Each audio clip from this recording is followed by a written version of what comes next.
for a motion to recess the special meeting and open a public hearing. Do I have a motion to accept that? Okay, all those in favor? The ayes have it. We are now open to a public hearing. I would ask anybody who has a question or whatever that would like to speak to sign in. You'll see the line there. And we're going to hold you to a couple of minutes. We ask you not to repeat questions that have been said already. And if you know that someone is going to address the same issue, I appreciate it if you could have one spokesperson, because it seems like we'll be having a few people speaking. So we appreciate that. By way of introduction, I suppose some of you don't know us, so I will, in fact, introduce myself. I'm Nancy Bushnack, and I am the chair of the Somerville Redevelopment Authority. Bill Gage from 58 Columbus Ave. Ivona Boni. Phil Ercolini.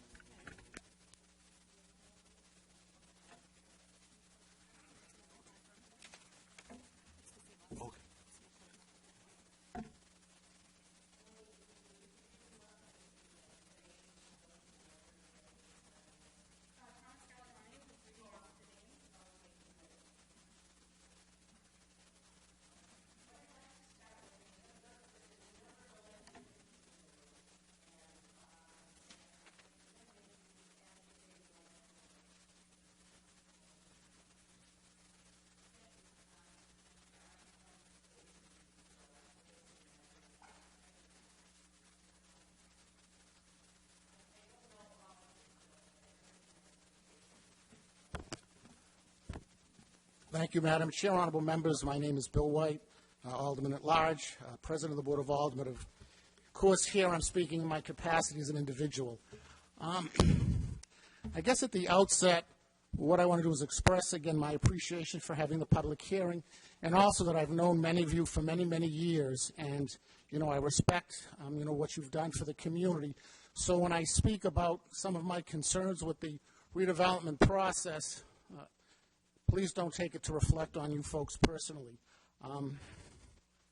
I was one of 3 aldermen who voted against the redevelopment plan, not because I was per se against redevelopment.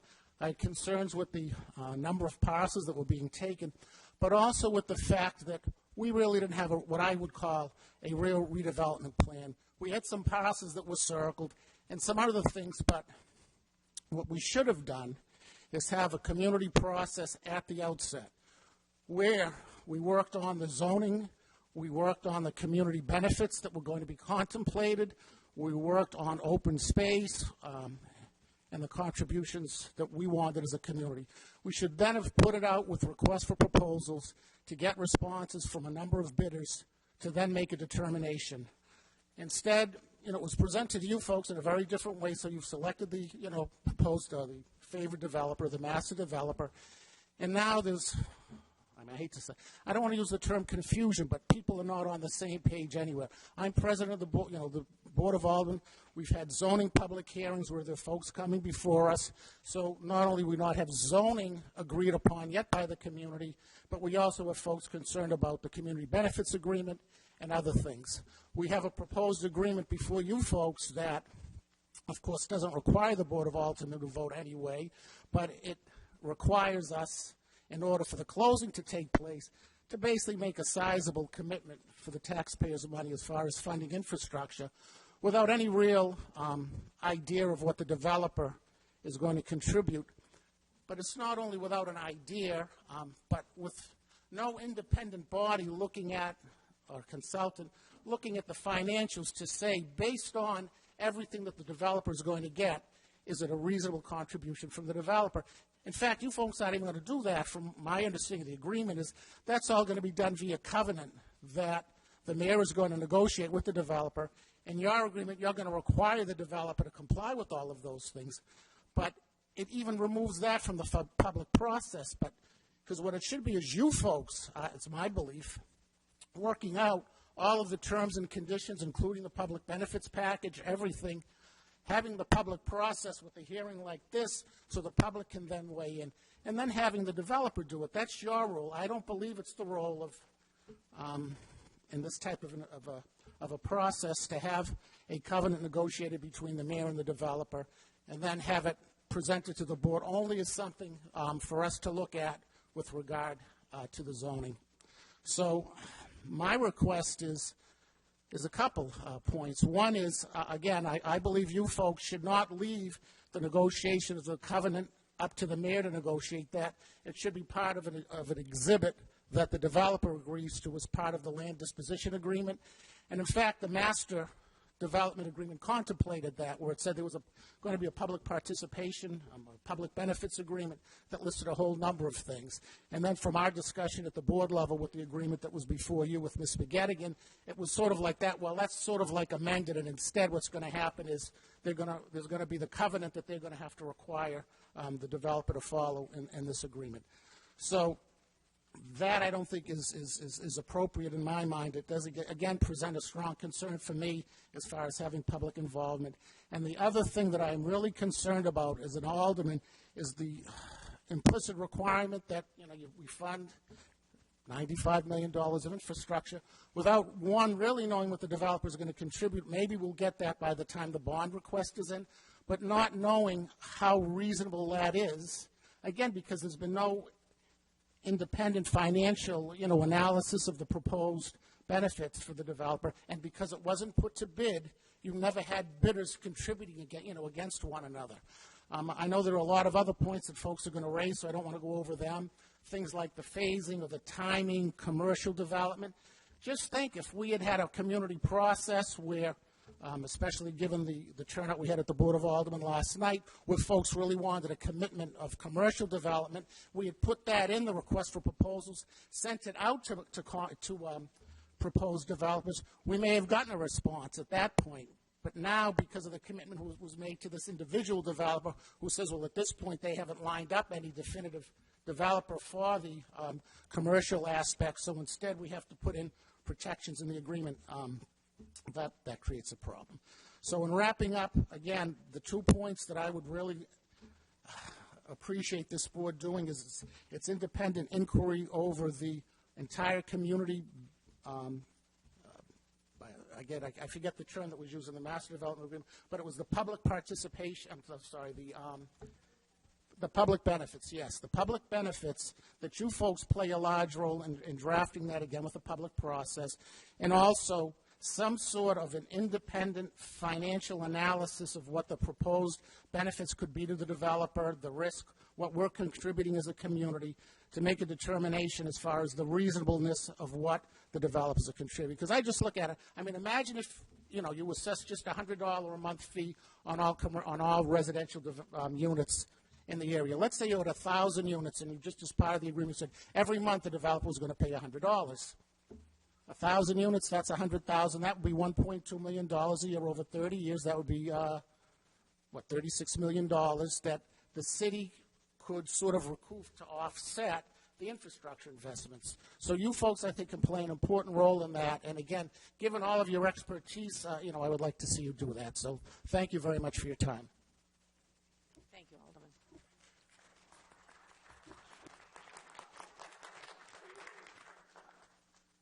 Thank you, Madam Chair.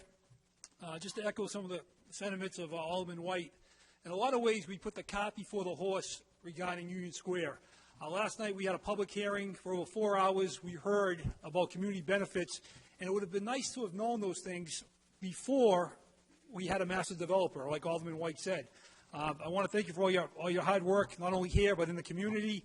It's so important to listen to the residents. Who knows more of what's needed down there but the residents? And jobs, commercial development, we're so desperate for here, and we have to get it right. And we need a community benefits agreement before we make this happen. Thank you.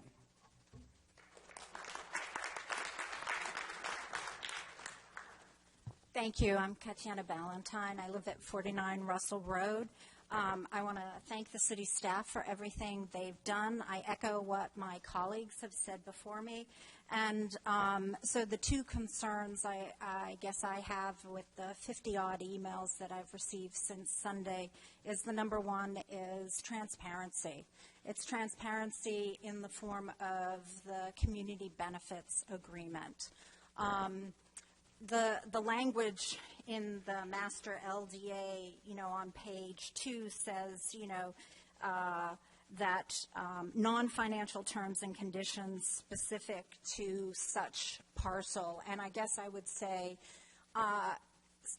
since it's been such a concern of the community to make sure that they understand the community benefits, what has been suggested is a memorandum of understanding that they can actually be ensured that there will be something. If it moves over to covenants, they are less aware of what's being negotiated between the city and the developer. So one is, the transparency, and what's also been echoed by my colleagues before me is the phasing. I mean, we've been talking for decades now the importance of commercial. So I do have a hard time with 50% of the residential units being allowed to be built first when 11% of the commercial is being phased in either 24 or 36 months after. So again, I thank you. This is a difficult task for all your efforts, but I would consider that on those particular points that you deliberate a little further on it. Thank you.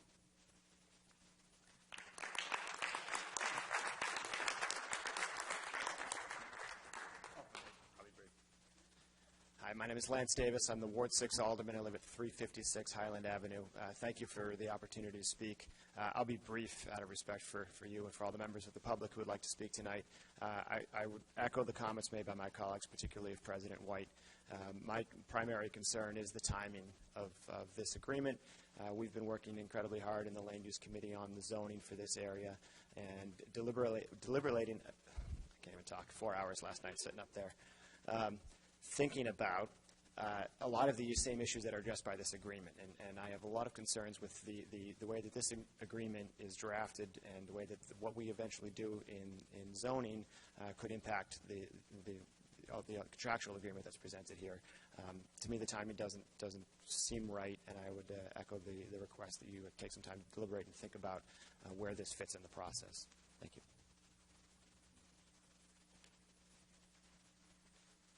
Hello, Matt McLaughlin, Ward 1 Alderman. Want to echo the sentiments of all of my colleagues. I think Alderman Sullivan said it right, that we're putting the cart before the horse here. We're set to make a pretty important decision before our board, our elected body of government, has made and done its due diligence on this process. One of the concerns I have is I think there's some assumptions that are made with this decision. This decision is being made on the assumption that zoning and infrastructure are going to get passed, and I would encourage you to make no such assumptions on that issue until we've made our decision as the elected representatives of this community. If this is any sort of, some people feel this is leverage to pressure us to make decisions, and I'll tell you that gun has been emptied with the green line. No one is holding the gun to my head anymore. I'm taking my time with this and doing my due diligence on it with this Board of Aldermen. I would say that you have a decision today. Well, maybe you make a decision today. But you have two decisions. You could vote in favor of this, and it could be anywhere from neutral for the community or possibly destructive to the community. But if you choose not to vote for it, or if you choose to delay it, you really don't lose anything, because you can wait and see what happens when the Board of Aldermen, if and when we pass zoning or infrastructure. So I encourage you, you all to just think about that, and you don't have much to lose by waiting. Thank you.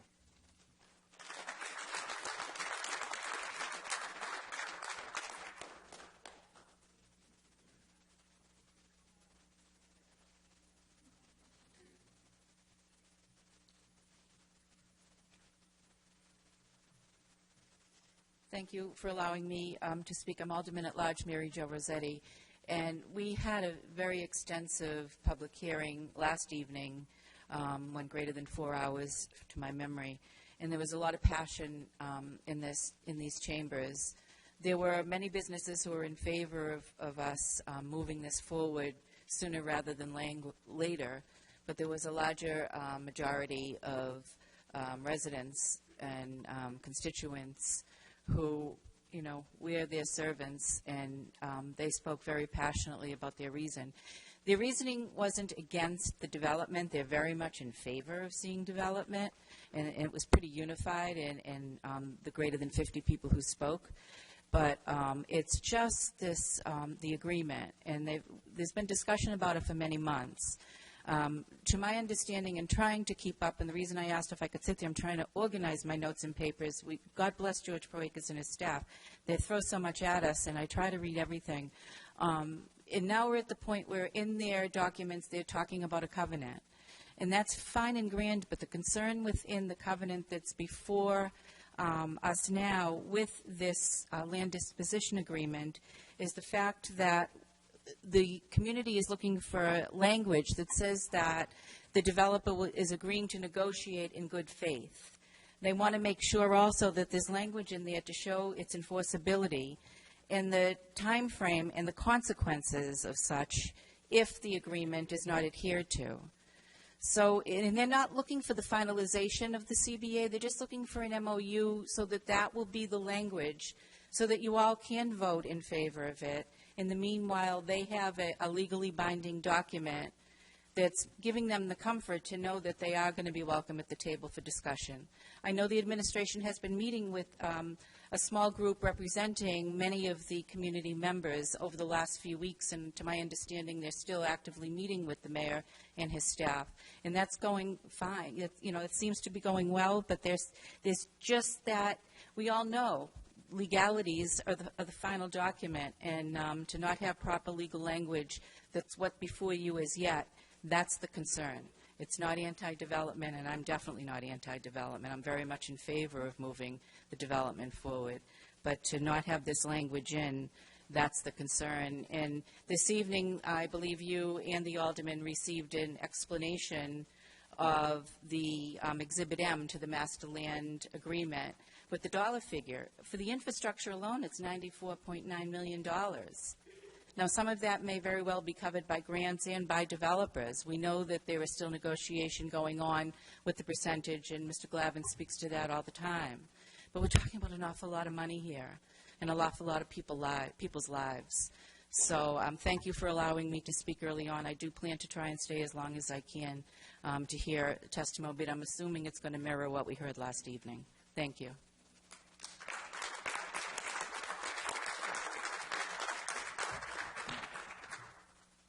The first speaker we have from the public is Fred Berman. Fred? Again, the rules here now are 2 minutes for each person, and Emily will be the one in charge, so when she gives you the high sign, you're coming to a close. Okay, thank you so much for the opportunity, and Fred Berman, 25 Cherry Street. I just wanted to, I'm not going to repeat all the testimony that I sent you. I want to say that at this past weekend's meeting of the group that's working to form the neighborhood council, there was almost near unanimous agreement that we would like you to postpone your decision so that we can have a consistent, so that what you do in the MLDA can be consistent with the zoning and with the terms of the covenant, so that there aren't legal documents that are potentially in conflict with each other and causing problems. Particularly of concern are the distribution of the mix of land uses. As the alderman talked about, the sequencing of development is very important, and what's in the MLDA is very much at odds with where many members of the community would like this to go, to get as much commercial development as possible. And of course, as you've heard, concerns about making sure that the CBA is something that can happen. I want to ask a couple of questions. When I went through Special Counsel McGettigan's summary, which was distributed at the hearing before the Board of Aldermen, it wasn't clear to me that there is a deadline for closing on the property.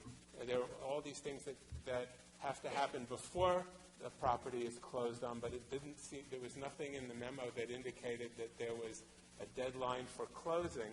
There are certain deadlines for construction, but 2 of them are based on a date after closing. The only deadline for beginning construction that was not based on the deadline for closing was if the Green Line is constructed, then the date from which the construction of the station begins becomes a deadline.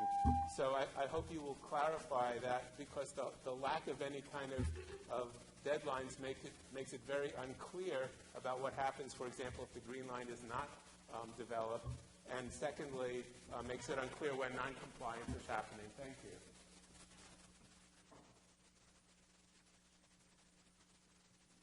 Up next, we have Father Curran.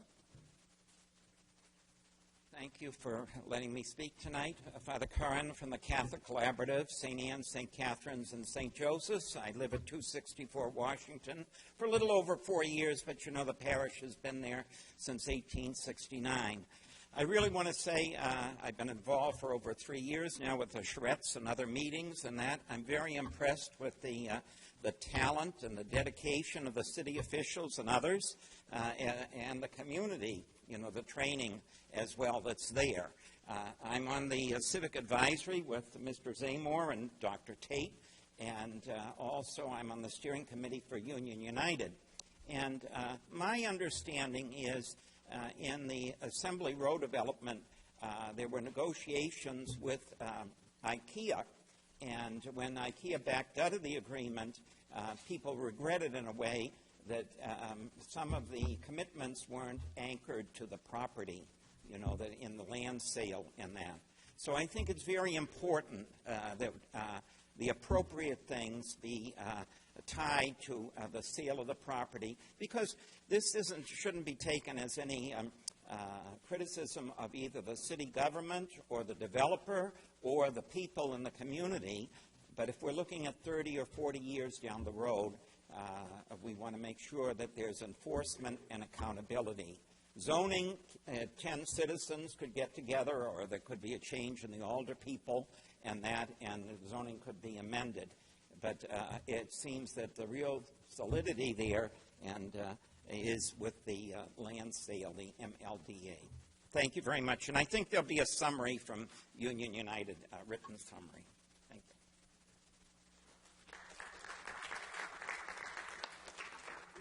Madam Chair, I'd just like to take a brief second, see if we can fix the timer. It's not turning to yellow at 30 seconds. It's not giving people a warning, so.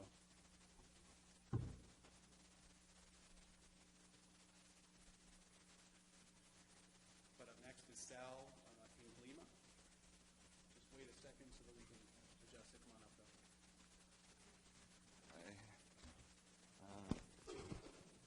Thank you for the chance to speak. Oh, you just told me to come up.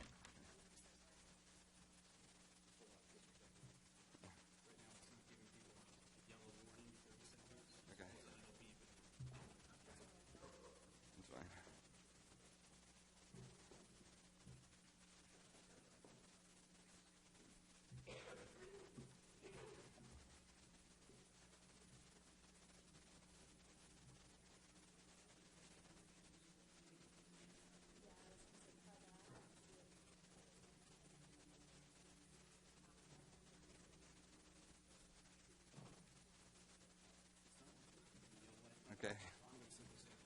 No problem. Thanks. Hi there. Thank you for the time. I've been living in Union Square for the last 7 years. I live on Allen Street. My name's Sal in Glima. I live at 7 Allen Street. I've been in Union Square within the 2-block radius of the square for the last 7 years, so I do feel protective toward it. And I just want to say that in addition to all the considerations and exigencies that you have to reckon with, affordable housing, commercial development, I just want you to know that I hope that my concern is with design review and the square itself, what happens with it. So I've lived in other places, Boulder, Colorado, and Burlington, Vermont, and I see what happens when you can do development and make things better, and that's what I'm hoping for. So one of my considerations is why we go to a square, and it's to regroup and recharge, be part of a community. And when you have a 9-to-5 job and you don't have a car, you come home on the T, and then you want to have somewhere to go during the nice weather to be part of the neighborhood and part of the community. So I feel like Union Square kind of has like a gritty charm and a historic charm, and it could be enhanced. So that's my concern and my input on this.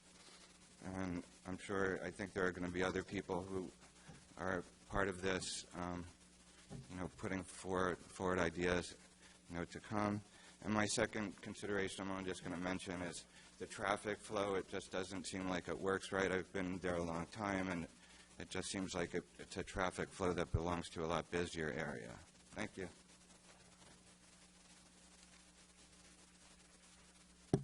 Up next is Daniel Madry.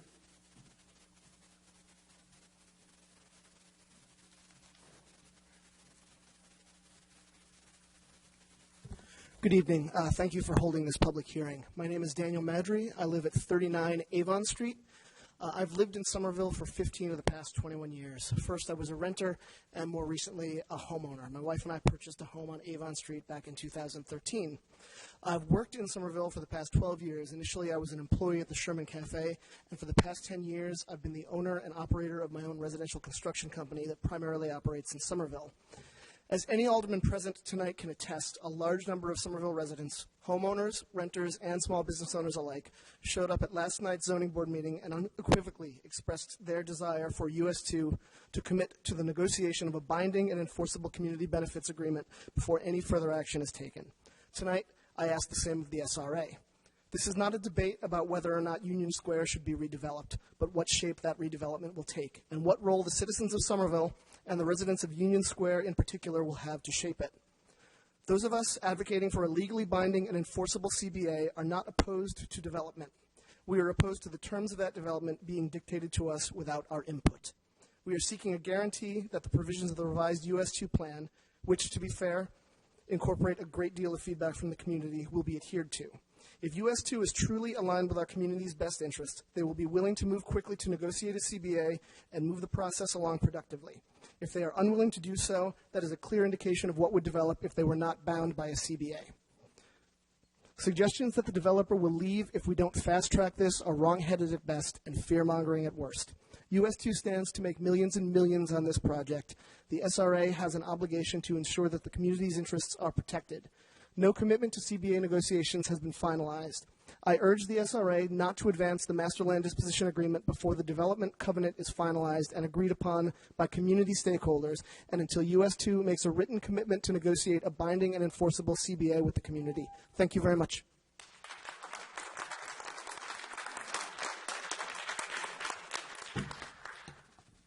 Next is Jacob Kramer.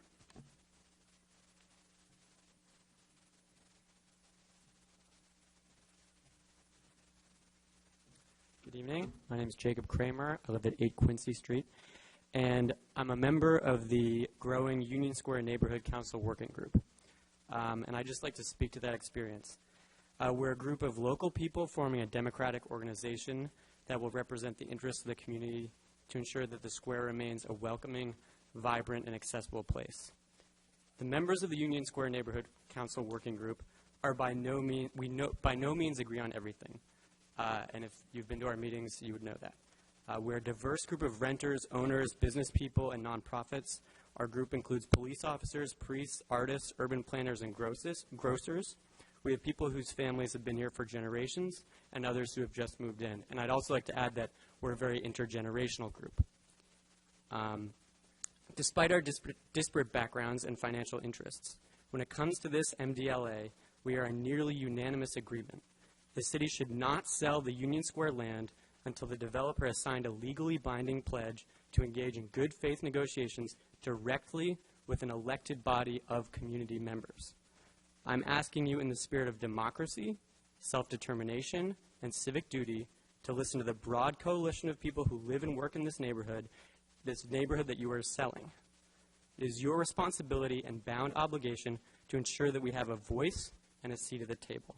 And this should come as no surprise because It's part of the Master Developer Designation Agreement, which was signed in 2015, which says that contemporaneously with the execution of the Master Land Disposition Agreement, Master Developer and the city will negotiate in good faith one or more public benefits agreements. So this goes hand in hand with the sale of the land, and we don't want to see that opportunity to be passed by. Thank you.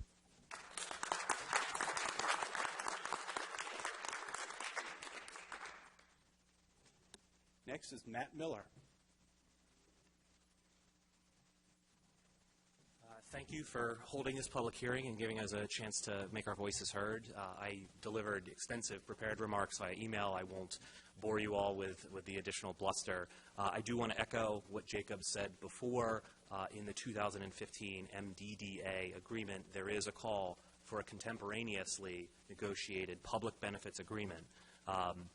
And I think our side is, and many of us in the community have taken a stand that, actually we're willing to meet everyone halfway. We understand development needs to happen. There's not enough commercial real estate.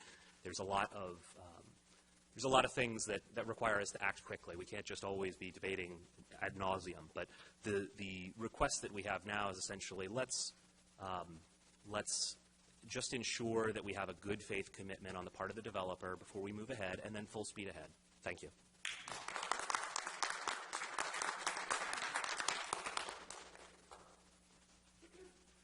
Up next, J.T. Scott.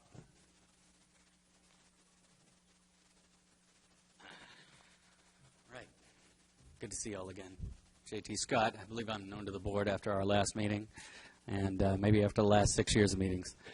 I'm not going to belabor the points that were made, except perhaps by Alderman McLaughlin and White, which is to say it would be very simple for you to sit there and say, well, the CBA is not my issue, and what's going to be covered in zoning is not my issue, and what's going to be covered in the covenant is not my issue.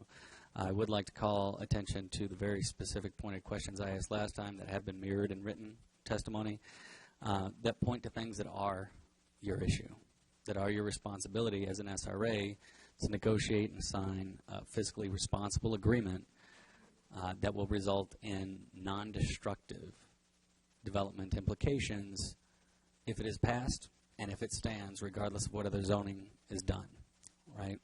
You're looking at an agreement right now that, if signed, will have disastrous consequences on the neighborhood and does not return the tax revenue that the city requires based on its outstanding obligations.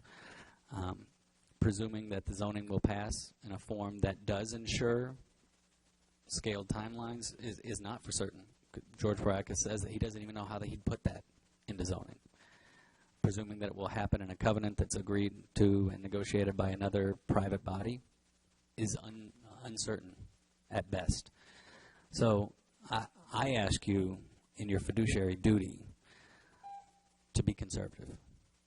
Nothing is lost by pausing. Nothing is lost by going back to the negotiating table and closing the broad loopholes that have been pointed out again in my last testimony at our meeting and in written testimony. I invite you to do so, and I look forward to hopefully having you postpone the vote tonight. Thank you.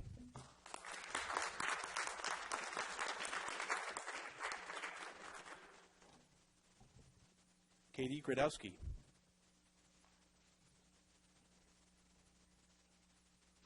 Hi, my name is Katie Gradowski. I live at 202 Pearl Street.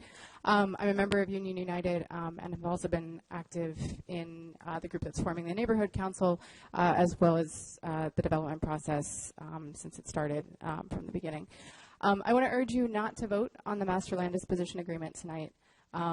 We heard a lot about the CBA last night, and it is, I can't tell you how grateful we are to hear the support from the aldermen to that extent. A binding commitment should be included in the MLDA, and as many people have said, the neighborhood council, at least among the neighborhood council, which is the group that's working to articulate some of those benefits, there is not, there's widespread concern about signing this tonight. But beyond that, there's concern at the financial risk that this places to the city. I sat through 2 months of land use meetings, and continue to be deeply concerned at the $94 million that we are going to put on the table for infrastructure. We have $9.3 million for this parcel. Those costs are going to go up, and we're going to be on the hook for that debt service before we see any of the tax benefits. Beyond the CBA, first and foremost, there has been a strong and consistent push from the community to put commercial first. And we hope, as many people have said, that the zoning will include phasing and mechanism for compliance. A framework that allows 50% residential first and 11% commercial after that with no timeline doesn't do that. And I urge you strongly to delay your vote on this. Thank you.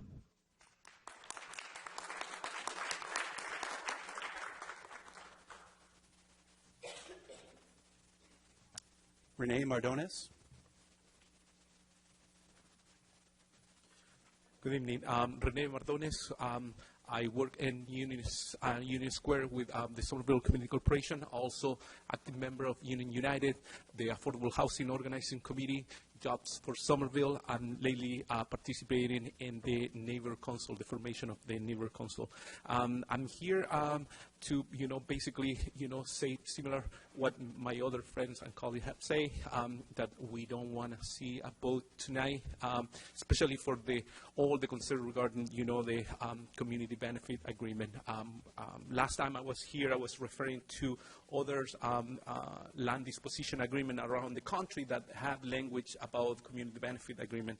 I brought some, example of, the Marlon Square redevelopment project in LA. I'm going to distribute it among you. And also, other material that you can see, or letter, United letter is also included there. But I think it's important that, you not just delay the vote tonight. I think it's important that you renegotiate this agreement. I think you heard from not just me and others that, there are a lot of concern about what the document is saying. And I think this document has to reflect, the needs of the community. And we're hoping that, you go back to the negotiation with US2. We hope the city come up with a plan that is clear around the covenant about the community benefit agreement and other agreement that we want to get with the developer. Thank you very much.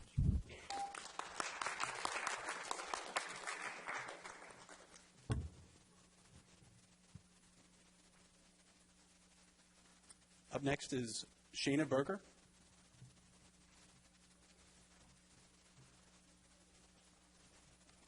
Good evening. My name is Shauna Berger, and I live at 21 Concord Avenue. I'm just about 10 apartments down from D4, where myself and my neighbors turned a vacant lot into a community garden. And so that's actually on parcel D4. And I'm also a member of Union United, and I'm here because I care a lot about the issues of affordable housing, good jobs, open and green space. And these are things that need to be negotiated through a CBA. And I've been working with my neighbors for over 3 years in a community process to voice our opinion of what we as residents, business owners, community members feel like we know what would be best for our community.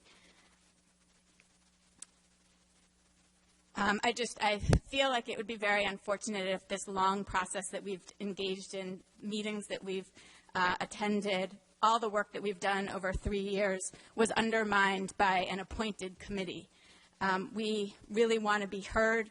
We want to ask that you delay this vote until a commitment to a CBA is made. So far, we have not gotten a commitment from US2 despite actively reaching out to US2 for this commitment.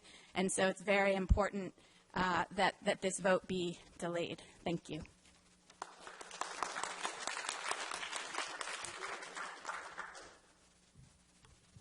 Eric New.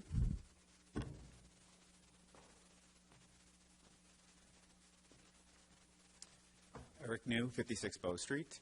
I'm a member of the original formation of the Civic Advisory Committee, which advised on the selection of the master developer, and we took approximately 10 or 12 weeks at the time to dive into the RFQs and to analyze them and to come back with 2 recommendations, from which the SRA selected 1. So that was a 10, 12-week period. It's only been about 3 weeks since the public has had the MLDA in its hands to be able to look at. And I can't personally make heads or tails of it yet just because it's written even somehow more densely than the proposed zoning ordinance.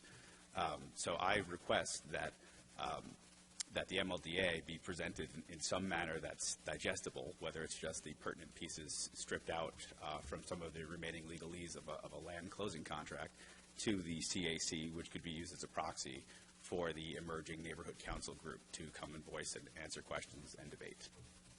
Thank you.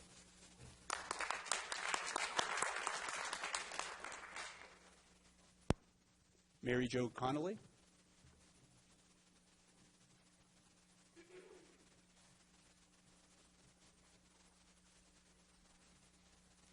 Good evening. My name is Mary Jo Conley. I live at 36 Marshall Street in Winter Hill, not Union Square, and I've lived in Somerville for 21 years.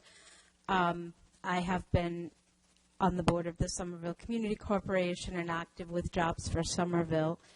And I want to talk, I've raised 2 kids here, lots of other stuff, but I've been at many, many, many meetings on development zoning, including some of your meetings, so I really appreciate the chance to speak. I guess I want to also say that your decision tonight has deep, deep implications for the residents of Union Square, as you've heard, as our friends have said, but also for the whole city. We are living with the decisions that were made on the Assembly Square master land development. There have been many efforts to try and revisit it, to get better jobs, to get more access for residents, to get some other things, and that's, since it was a binding agreement, it goes on forever. So I would encourage you tonight to not feel under any pressure to make a decision. The other thing that struck me was that even last night at the hearing, there were people saying that Somerville had, advising the board, the zoning board, to jump now, or Somerville would lose this opportunity, the developer might walk away. Well, I've been hearing that since I moved here. I'm sure those of you who've lived here longer have been hearing it longer. It's just not true anymore. 10 developers put in proposals for this. It was a competitive process. And when I'm very confident of the developers' ability to negotiate well for themselves. They'll make a lot of money on this, as people have said, as Assembly Square has. They're giddy about the deal they were cut. So I'm really encouraging you to take your time to make a better deal here, to be responsible for the city's finances and responsive to the community about the community benefits agreement. Thank you.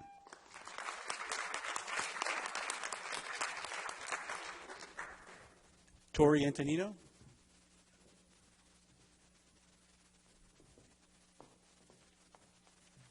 Hello, my name is Tori Antonino. I live at 65 Boston Street. I'm a member of Green and Open Somerville, and I'm working on the neighborhood council.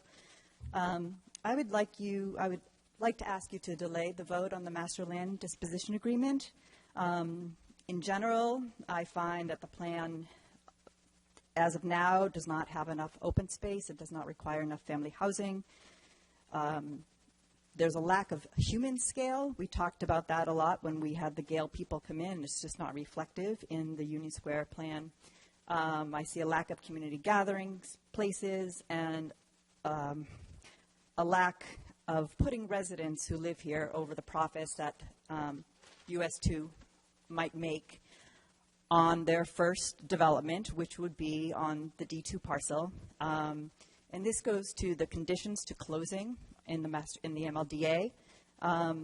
It says that the US2 will receive a building permit for the first phase, which is the residential buildings, to be sited closest to the MBTA.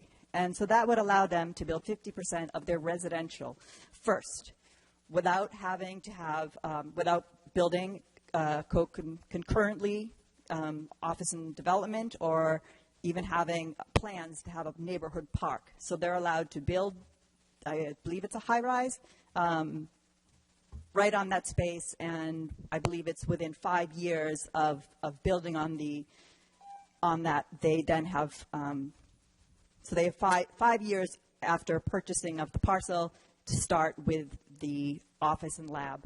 So just with that clause, number 2, allowing to build residential first, I would like to have you guys vote no on this, or just delay the vote, because we need to see a a plan that has residential, commercial, and open space planned together before they just build a residential building. Thank you.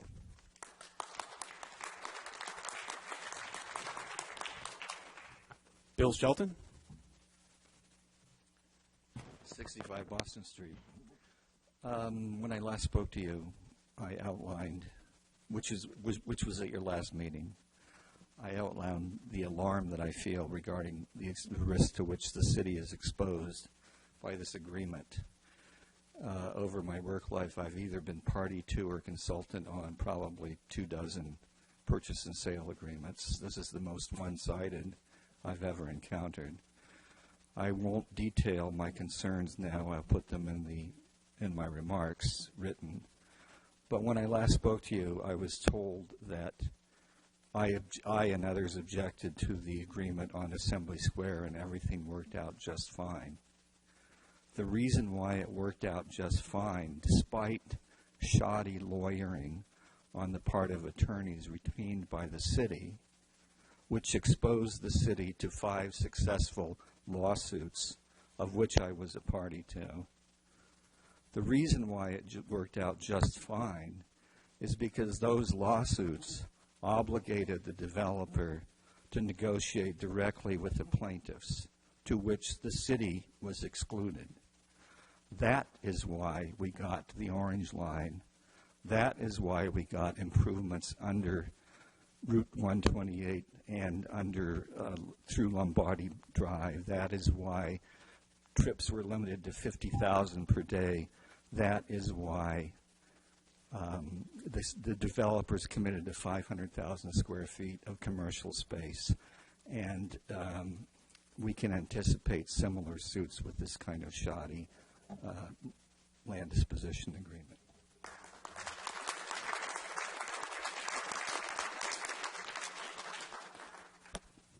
Ethan Contini Field.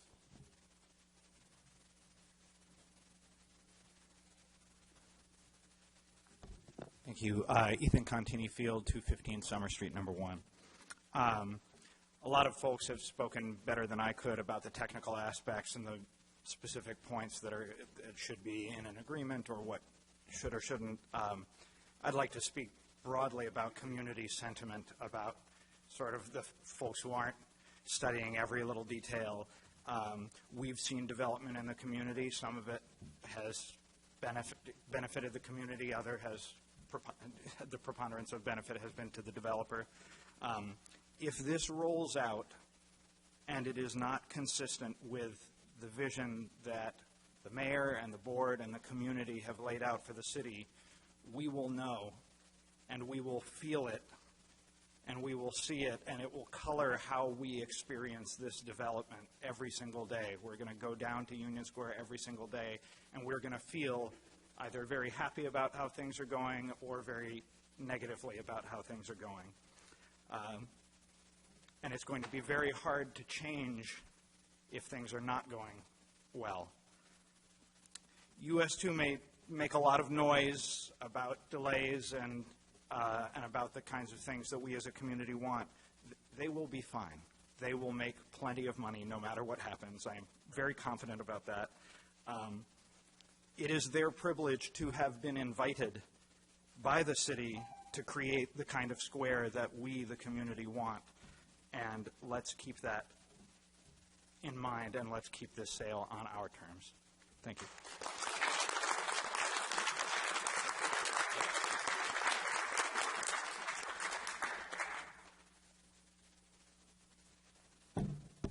That's the entirety of the list.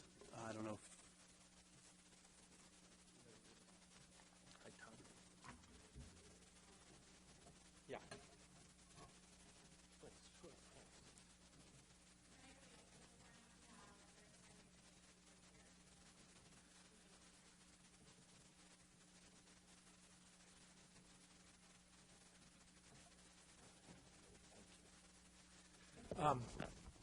Hi, everybody. Is this on? I guess it's on. Wood Zamor, 13 Highland Avenue. Nice to see you again. Thank you for your work. I'm going to hand you the notes I had for last night, just one page for the Board of Aldermen and my earlier zoning letter, I do think it would make sense for you to delay your decision until zoning passes. I'm confident there will be a commitment to the CBA. The mayor and the staff have made that clear. The community is unanimous in that desire. I'm confident that that commitment to negotiate will be done. But the zoning is extremely substantive, and at this point, the timing and the amounts of residential versus commercial in your proposed agreement is at odds with what the Board of Aldermen have proposed and what the community has also asked for, which two are in a great deal of consistency.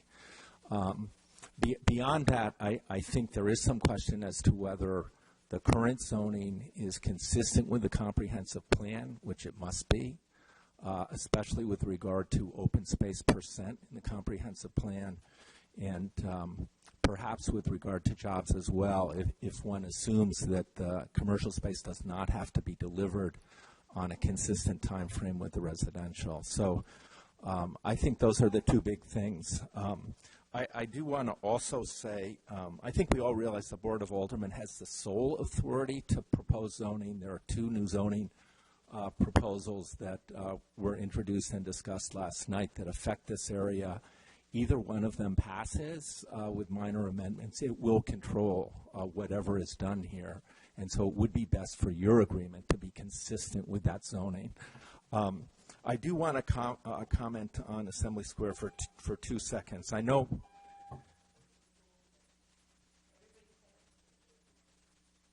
Okay. I just want one sentence. Okay, thank you. The agreement between the citizens and the developers of Assembly Square, which got the Orange Line, the $15 million contribution, nothing from the city, the open space, the ped and bike connections, and all of that is binding on all successors and interests. So I want to clear up that notwithstanding there may have been some other smaller agreements with folks from the community, that Assembly Square agreement is binding. It put the lawsuits to rest, and it runs with all successors in interest.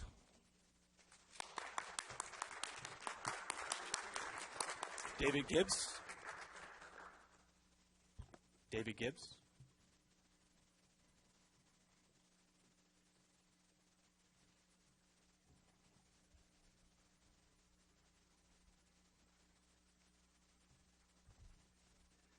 Good evening. My name is David Gibbs. I live at 9 Linden Place, and I'm the Executive Director of the Community Action Agency of Somerville, which is located in Union Square.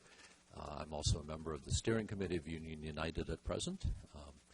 And please take as repeated everything you've heard tonight asking for commitments to the CBA and to delay on this agreement. I'm not going to repeat all of those points. I want to speak particularly to the scheduling of the construction that's contemplated in this agreement.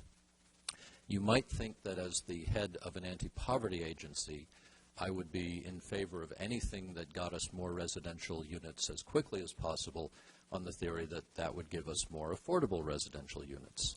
There's no question that we need affordable residential units in this city desperately. We have clients coming in every day looking for a place to live, and we have nowhere to put them in the city of Somerville. However, I believe that focusing on residential at the expense of building up our commercial tax base, at the expense potentially of the city's financial health, and I don't believe that the planning department would deliberately jeopardize the city's financial health, but I'm afraid that's what this document tends to do. I think that what we've got is a short-sighted approach to solving an affordability crisis. We desperately need to build our commercial tax base. We need to do that soon. We need to do it dramatically, and allowing the developer to develop such a huge amount of residential without a concomitant amount of commercial property strikes me as the wrong way to do it. Thank you very much.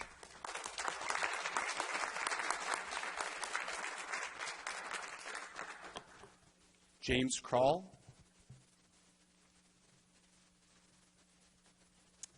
First, I just want to say thanks so much for having this hearing tonight and listening to the voices of the community. This is obviously an issue that affects a lot of people and people feel quite strongly about.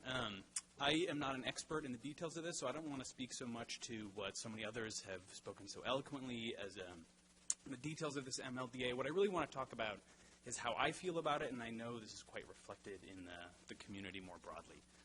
I live right around the corner, about 200 feet away at 52 Vinyl Ave.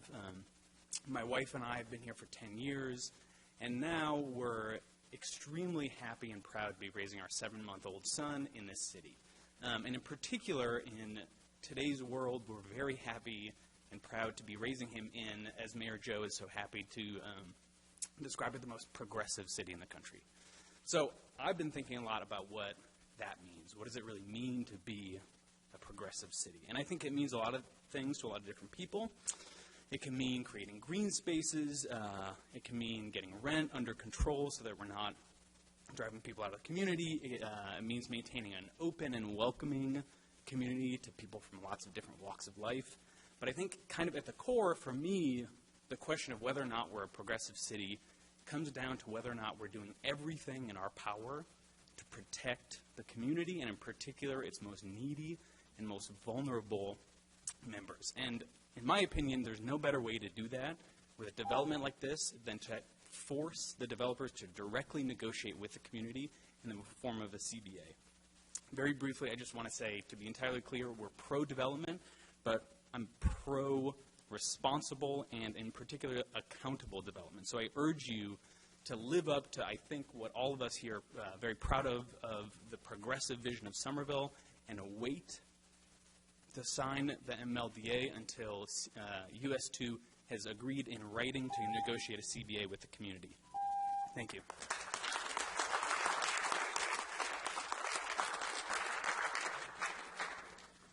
I apologize for mispronouncing this. I'm sure Nina Viaden? You actually got it right. That's first. Thank you. Hi. Thanks so much for having this hearing. My name is Nina Vaden. I live on 44 Prescott Street.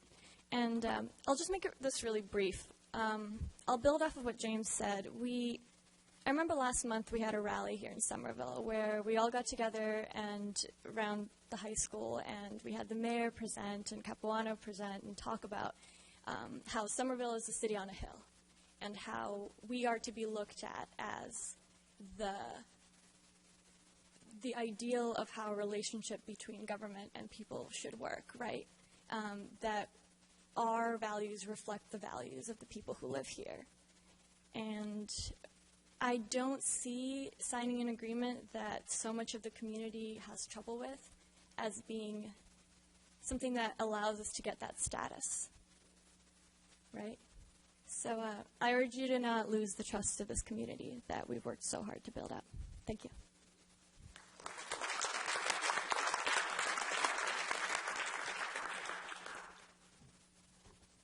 Ian Urquhart?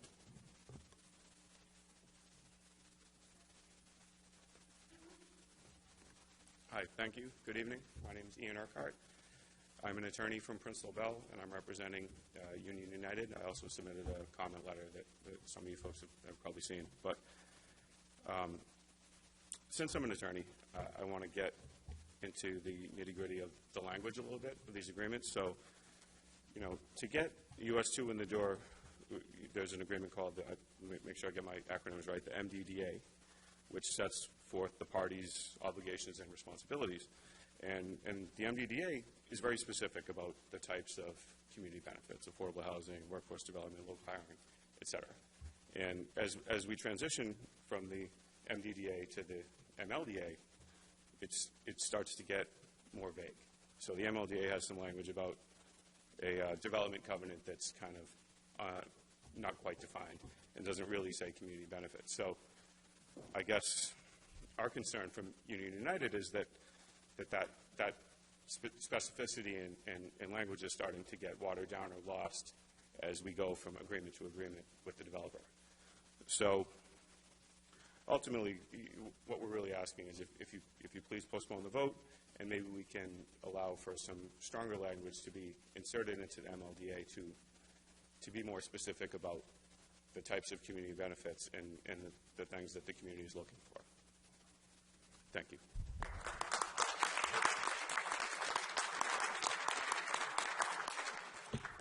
That's it? That's all we have?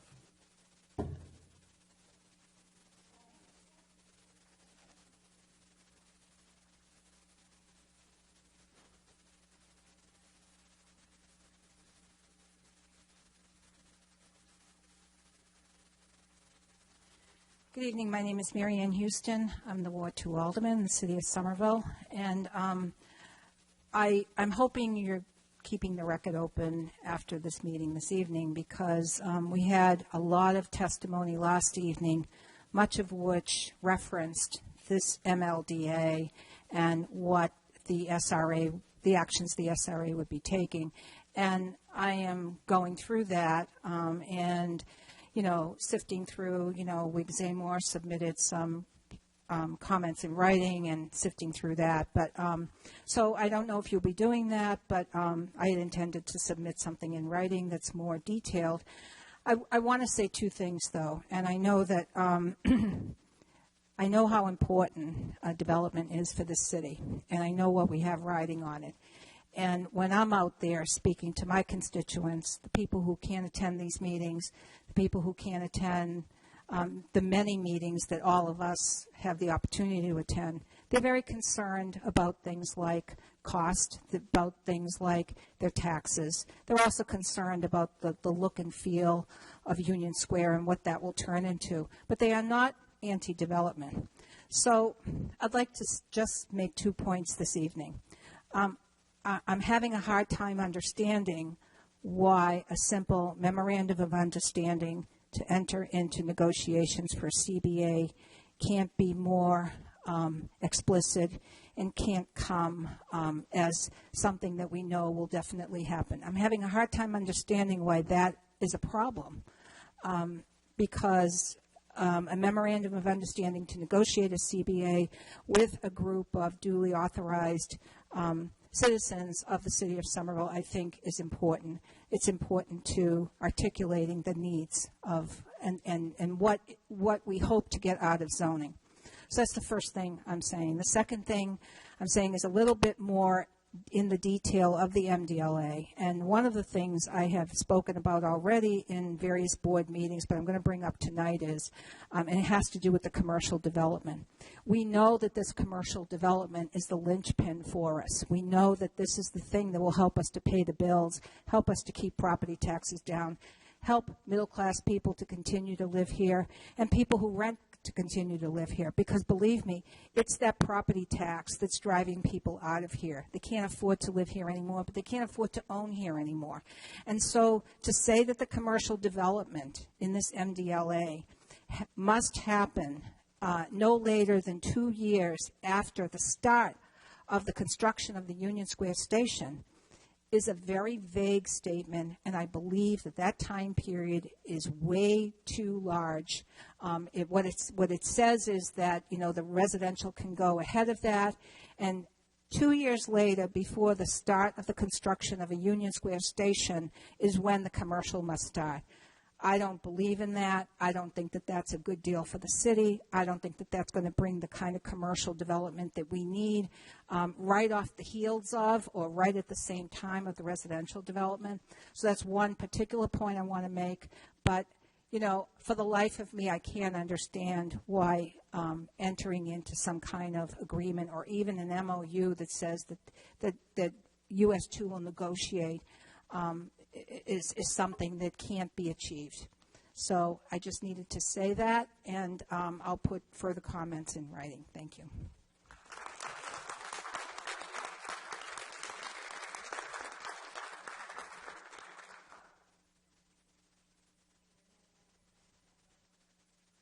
Oh, sorry. Is there anyone else who hasn't signed up that would like to speak? No? If there is none, then we will close this public hearing. Could we have a motion? Do we have a second? Any further? Okay. Any further discussion? Okay. This section is closed. So we're now going to reopen this special meeting. All right. Do we have a motion to do that? We need a motion to do that, don't we? Okay. discussion? Okay, we are now reopening the special meeting. Okay, so now we are back to the agenda.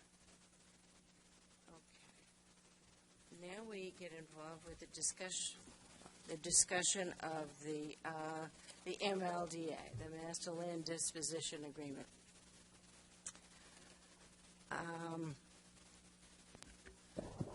And members, if you have any comments, please make sure you turn your mics on so that everyone in the room can hear your discussion. Are we open to discussion, Madam Chair? We are open to discussion. Madam Chair, this is a departure for me. Having been involved in various departments in planning in the city, obviously I've been very much pro-development, and not at the expense of what's happened, to communities. And having lived in East Somerville, I'm fully aware of the impact of development there. But a couple of great points tonight, which I didn't take, and I'm now under consideration. One is the role that the Mystic View Task Force played in negotiating with Federal and Assembly Square. I think they're spot on when they said that that was a catalyst for creating an agreement and actually creating a development area that is, I couldn't be more pleased. I'm very pleased that IKEA decided to leave, but I think the fact that they set the stage for that redevelopment area, and this kind of leads into what Alderman Houston was talking about as it relates to the commercial tax base, and that's of concern to me as well. I saw, in fact, my own individual residential assessment go up dramatically, and I think given what is going to transpire with infrastructure in Union Square and some of the bills, the high school and so on and so forth, I think it's really incumbent that we put a lot of stress on commercial development as opposed to residential, or at least a more balanced equation. So I think, based on the zoning hearing last night, I think a lot of good points were made. My only concern is this.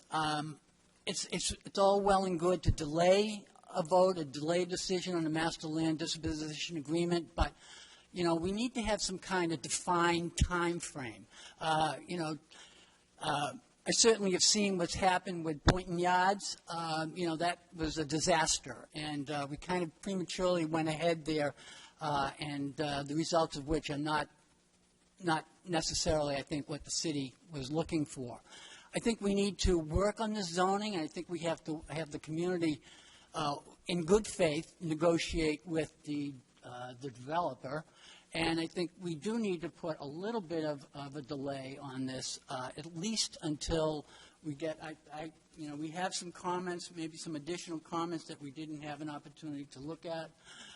One of the members, Ann Tate, is away. I think, we're not asking for a long-term delay, but I think that it does put a little bit of pressure on, Union United, whatever they called, Union United and the neighborhood CAC and some of the councils to renegotiate perhaps, or have a stronger position with the developer, and perhaps we can, get a little bit better agreement. But so those are my initial comments.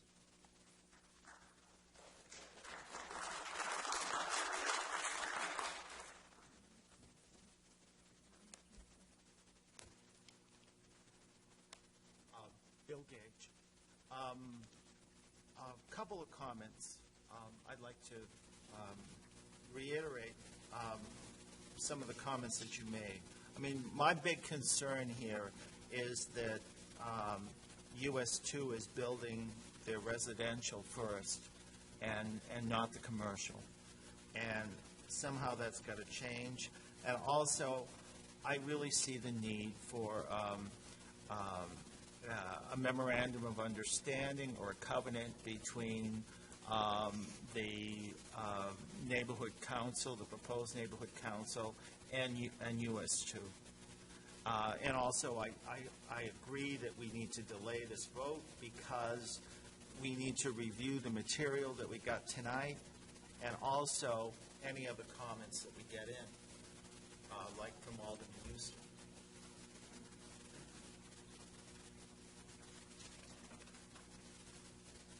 And let's see.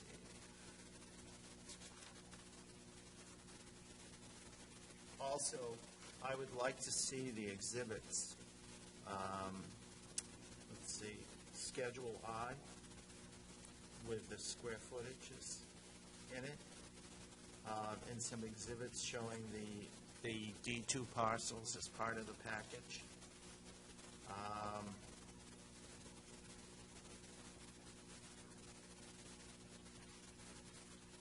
And I want to thank General Counsel for the revised Exhibit M.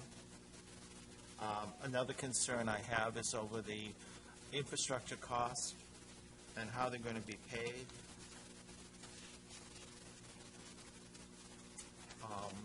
That's what I have comments at this point.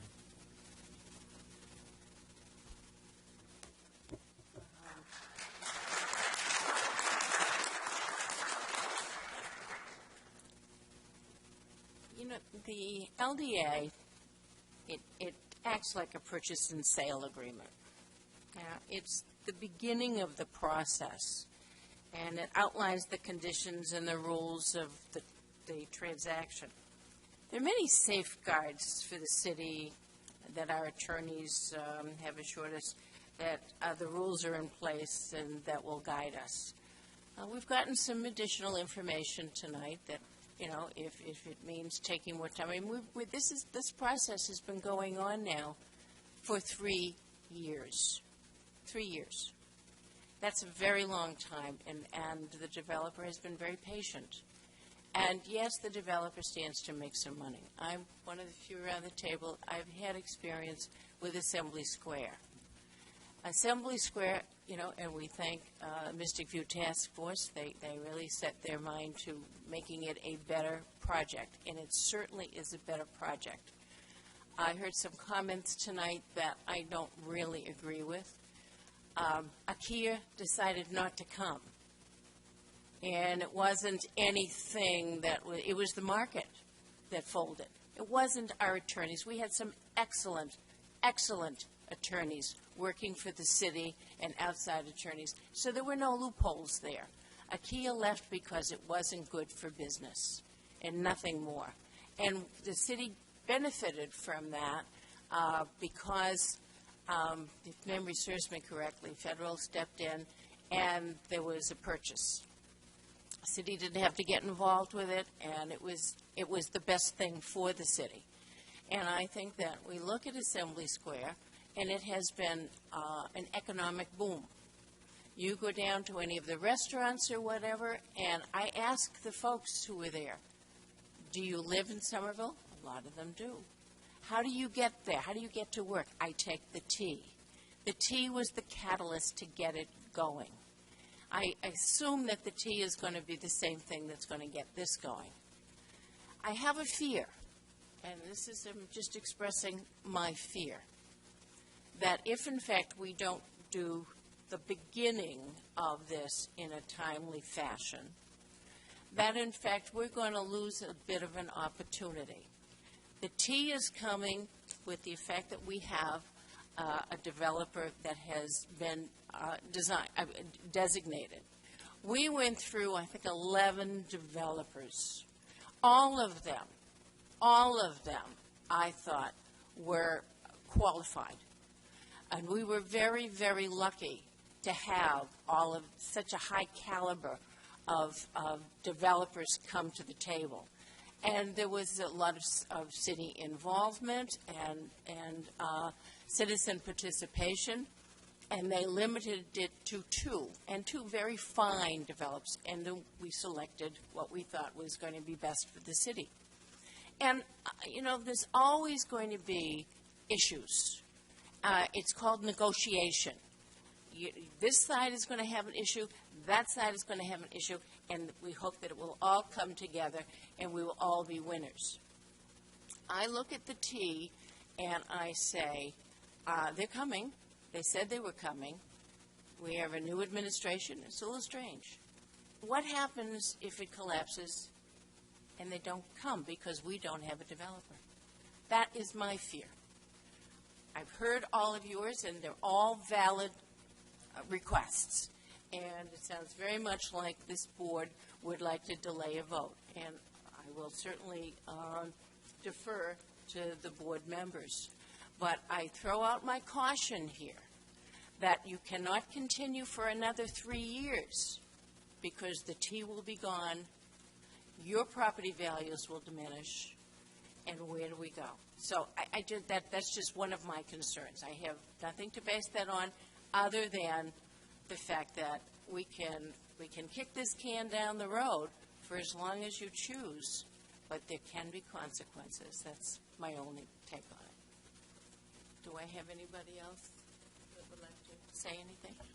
Madam Chair, just to follow up, and thank you for those comments as well. But I think my point was I think we need to have a defined point in time. I'm not talking about 6 months. I think a reasonable period of time could be, I don't know, I'm just throwing out a date here. 4 weeks, a month, 6 weeks. I think that it would give us more of an opportunity to kind of review the matter, and it would maybe there'd be some impetus on the part of all of the other parties to maybe take another look at this. Yeah, and I'll second that idea.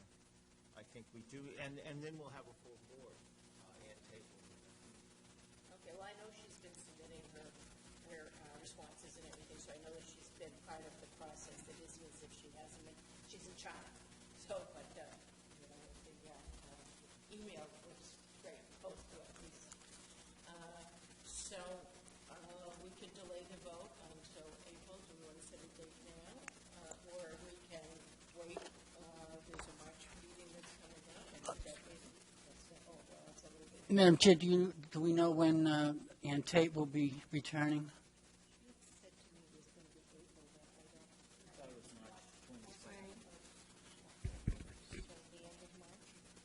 Right. So I would assume that maybe you have some time to catch up. Do we have we already scheduled a date for April? Yes, we did, April 13th. Okay, why don't we schedule this for the agenda for April 13th? And that way we'll have time to review the material that we've gotten, and what we should do is probably we'll review the comments. It'll give us a chance to review comments. Is there a deadline for the comments at this point? That's a good question.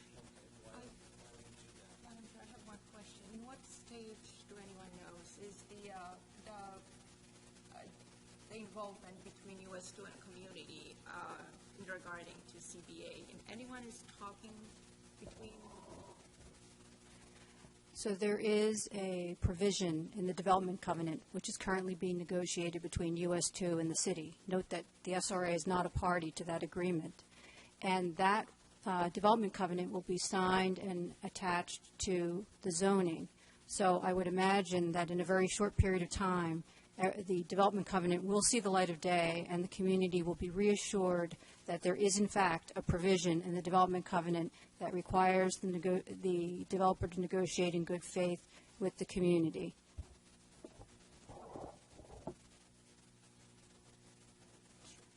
In your opinion,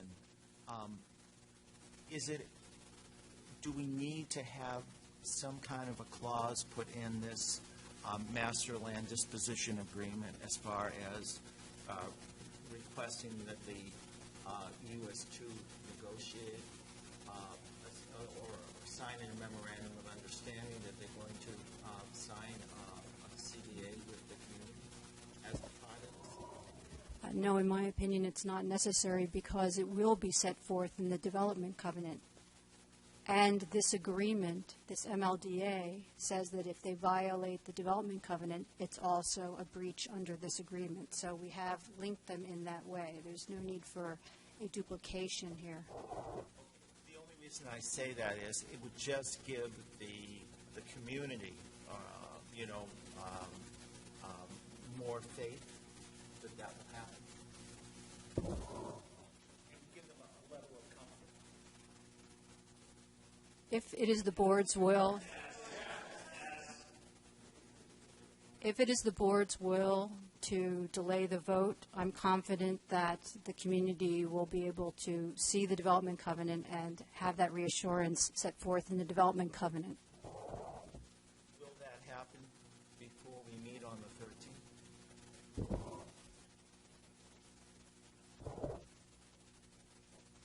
Looks like it's my chance to say something. Thank you, and thanks for the question.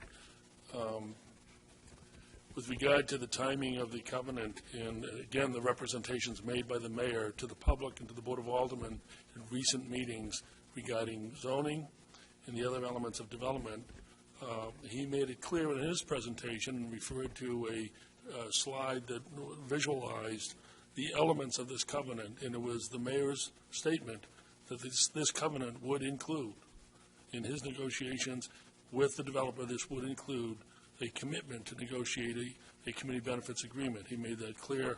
He made that statement, and he confirmed that in two different meetings that I can recall, in public and with the Board of Aldermen members present. I would like to add, if I may, Madam Chair, that what we have here is an important delegation of responsibilities and duties and powers under law, where other communities have been, frankly, quick to criticize redevelopment authorities that have tried to acquire too much power.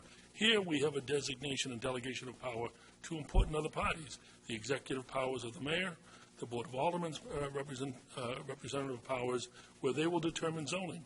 So our LDA defers to the powers of zoning that is conferred to the Board of Aldermen in their voting and their discretion. This board, other than the governor's appointee, were appointments that were made and were confirmed by the Board of Aldermen. So I want this to be clear that this is coming together in a way that all these pieces have to fit, and they are referred, the covenant is referred here, the zoning is referred here, but it is the role and responsibilities of this board to advance the goals of the redevelopment, of the revitalization plan for the Union Square area, which was also adapted by the Board of Aldermen. Lastly, I just would like to make this comment. I know most people here in the neighborhood have heard it, in the audience have heard this, and that is there was a comment very early on tonight by the board president about how the process had been upside down and backwards or could have been better.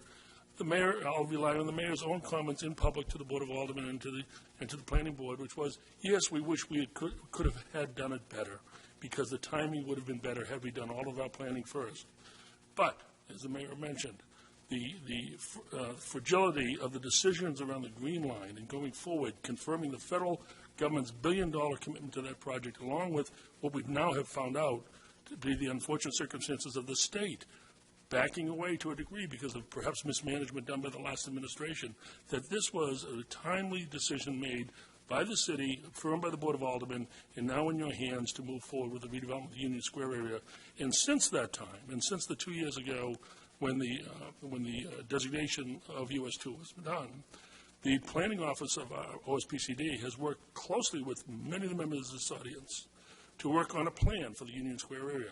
That plan reflects the concerns and the vision of this community, and that's been interpreted in the zoning that's been proposed. So I want this board to know that there is a sense of agreement, that we wish we had done a different sequence, but the decisions were made then were necessary and appropriate, as discussed by the mayor, and in your hands is the opportunity to make a decision about, again, progression with the developer's designation to this next level of purchase and sale, but that does not denigrate the other important decisions that will be made by the other powers. And I think this community can look forward to the Board of Aldermen acting responsibly.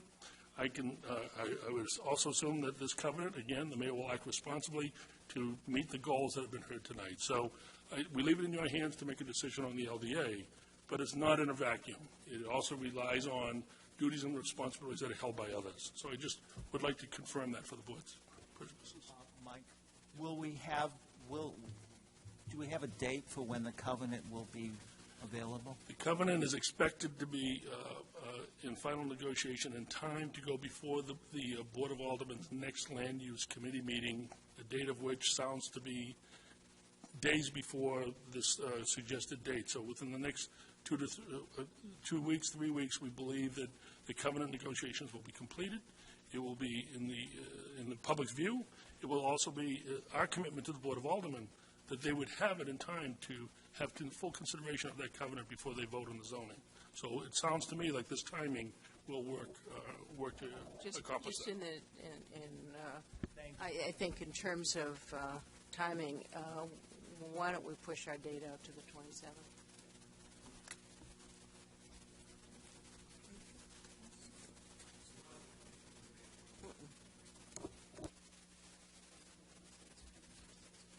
No. Okay. So I think it doesn't make any sense to do a March 16th meeting, because if we postpone it till April, it sounds like all the folks who need to get whatever their responsibilities are, time to work it out, and hopefully by the 27th, we will be able to take a vote.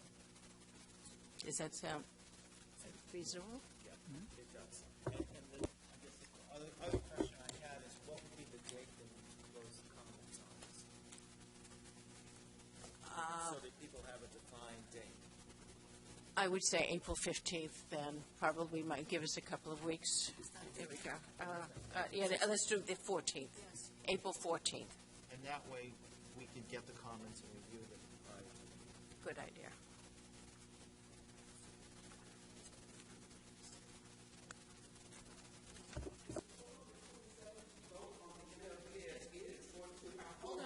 Hold on, please. Just a moment, please. Thank you.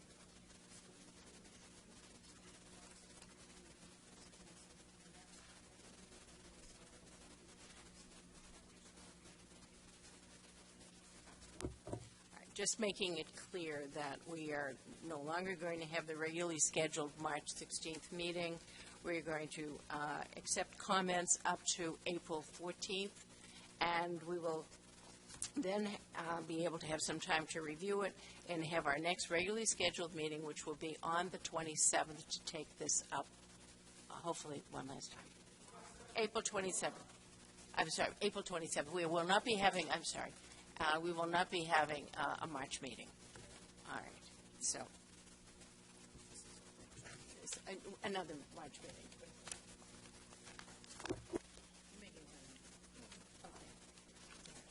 So this will give us all a chance to take a deep breath, and there's been a lot of misinformation. That I have to, I've been at this a while. I was involved with the Assembly Square project. We had, I think, 3 different developers before we settled on Federal Realty. And the rumors that were flying there were irresponsible. Some of the rumors that are going around now are, again, irresponsible. Rumors that I heard 3 years ago about eminent domain appeared in a local newspaper recently, and I thought we had put them to bed 3 years ago. So please, I mean, this fear-mongering really isn't doing anyone any good. I mean, we heard some really, really good questions here and comments tonight. And, there's so many good people here. Please spread the word about the truth that's going on. And let's, no one's going to take your house or your business by eminent domain. It's not going to happen. We are as responsible. We are all Somervillians. I was born in Somerville Hospital. I'm, St. Clement's gal. I want to tell you, I love the city like all of you. I'm not an interloper. And all of us on the board are the same way. We're not the enemy. We all want this to be done correctly. That's why it took us so long to get you all involved. And once we had the developer selected, we've been working with you. And we are all working together. And I really want to compliment you because the passion that you had tonight was absolutely wonderful. And we are all wanting Somerville to be the best place for our families. So, again, thank you all very, very much. And hopefully, by the time we have all of your comments together and whatever, we can put it all together and in unity and be one. Thank you.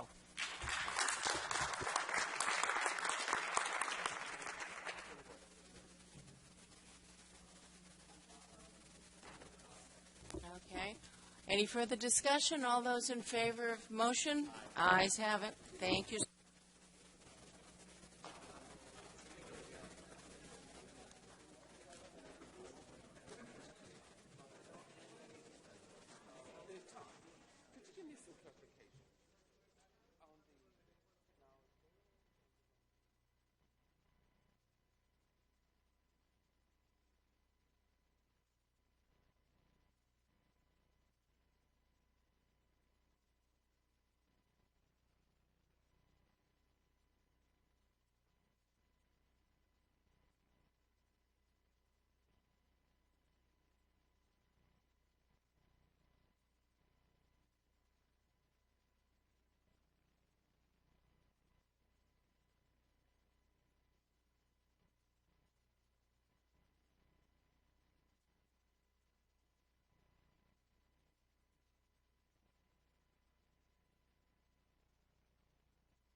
Densely populated city in New England. That was the 19th century, in the middle of the industrial age. Things have changed. It's a new age. So many things are different. And the question comes, after all of our consideration and our planning and our visioning, are we ready? There are risks